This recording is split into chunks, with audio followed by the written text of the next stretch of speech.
嗰陣我媽咪成日睇嘢都蒙查查，醫生話佢情況已經嚴重到要即時排期做手術，佢真係好擔心，唔知點算好。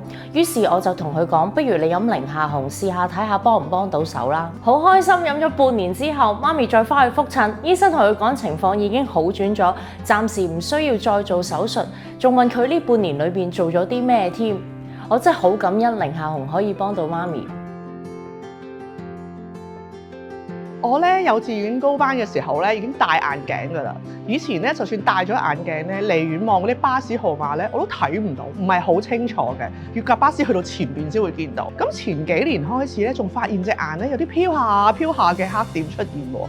咁朋友咧就介紹我飲寧夏紅啦，飲咗一段時間之後咧，我發覺睇嘢咧，哇，好清晰乾淨咗，嗰啲飄下嘅黑點咧就冇咗添。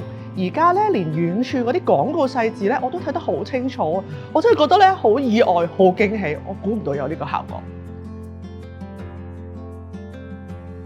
我爸爸咧本身得返一邊眼睛有視力嘅，而且咧嗰隻眼嘅眼壓都比較高，所以睇嘢好容易攰同覺得唔舒服。但係自從佢飲咗寧夏紅之後咧，連醫生都話未見過佢眼壓指數咁好。